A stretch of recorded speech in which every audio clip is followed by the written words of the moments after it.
चांदनी अपने रूम में आकर बेड पर लेट जाती है। उसके हाथ में ताबीज है। कुछ देर वो उस ताबीज को देखती है, फिर उठकर उसे अपने बैग में रख देती है।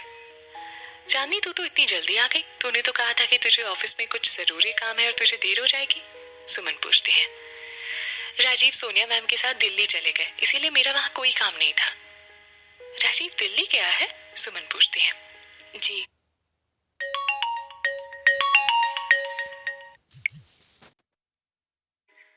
चांदनी, तू ठीक है? चांदनी मुस्कुराते हुए। हाँ, जब तू गई थी तो बहुत खुश थी, पर अब जब वापस लौटी है तो उदास लग रही है। नहीं, ऐसी कोई बात नहीं है मामी, मैं बिल्कुल ठीक हूँ। तू कहती है तो मान लेती हूँ। मामी, क्या मैं थोड़ी देर सो जाऊं? हाँ बेटा, सो जा। चांदनी अपनी आंखें बंद करके सो जाती है और सुमन भी चली जाती है। निशा अपनी घर पहुंचती है और पैम के रूम में जाती है। मॉम, आपने मुझे प्रॉमिस किया था कि आप मुझे मेरा समीर वापस दिलाएंगी, पर वो तो आज अपने हनीमून के लिए जा रहा है। निशा कहती है। जाने दो, पैम कहती है। जाने दो? हाँ, जाने दो। निशा, तुमने शादी वाली रात जो हरकत की थी ना, उसके बाद अब अगर कुछ हुआ तो सब समझ जाएंगे कि तुम समीर और पिंकी को अलग करने की कोशिश कर रही हो। इसीलिए तुम्हें अगर समीर को पाना है तो तुम्हें सब्र से काम लेना होगा। उन दोनों को जाने दो और सबकी नजरों में अपनी इमेज बदलो।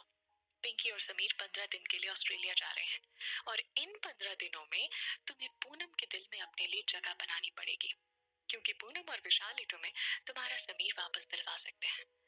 तुम मेरी बात समझ गई ना? यस मॉम, बहुत अच्छे से समझ गई। निशा कहती है। Good girl. समीर और पिंकी पूनम और सुखी के पैर छूते हैं। समीर, पिंकी का ख्याल रखना, पूनम कहते हैं। जी मॉम, और बिजनेस की बिल्कुल भी चिंता मत करना। जी डैड। वैसे आप दोनों दिल्ली कब जा रहे हैं? समीर पूछता है।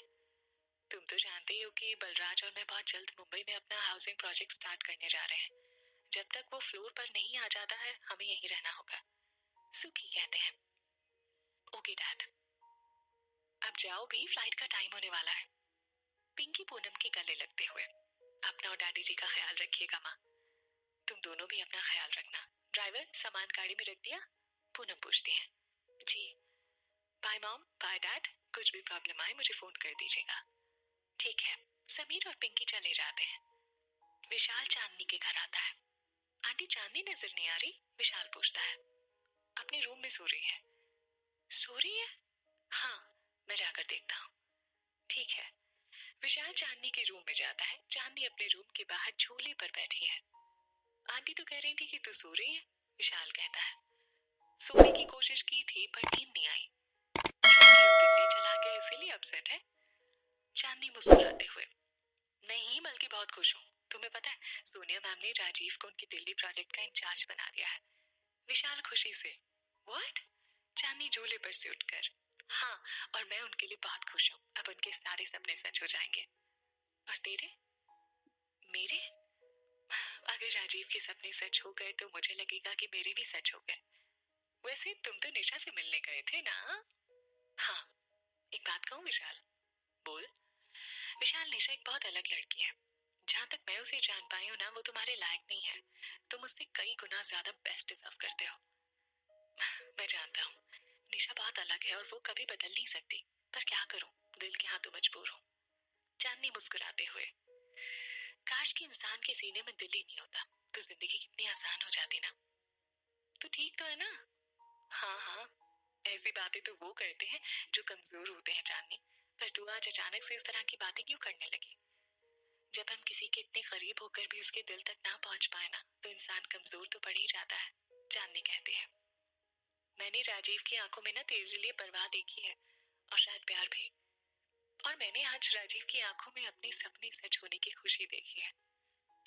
ये भी तो हो सकता है कि ये खुशी उसकी कामयाबी की नहीं, बल्कि तेरे लिए उसके प्यार की हो, विशाल कहता है।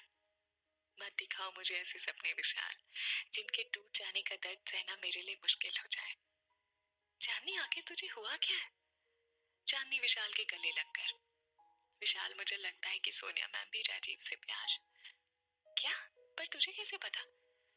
सोनिया मैम ने फर्स्ट मंथ में ही राजीव की सैलरी डबल कर दी और अब राजीव को अपने सबसे बड़े प्रोजेक्ट का इंचार्ज भी बना दिया। सोनिया मैम कुछ भी बेवजह नहीं करती। विशाल चांदनी के आंसू पोंछते हुए। चांदनी तो जानती है ना कि राजीव बहुत काबिल है, इसीलिए शायद सोनिया उसके काम से इम्प्रेस हो गई है, तो बेवजह परेशान हो रही है। विशाल, मैं एक लड़की हूँ, इसीलिए बहुत अच्छे से समझ सकती हूँ कि सोनिया मैम के दिल में क्या है।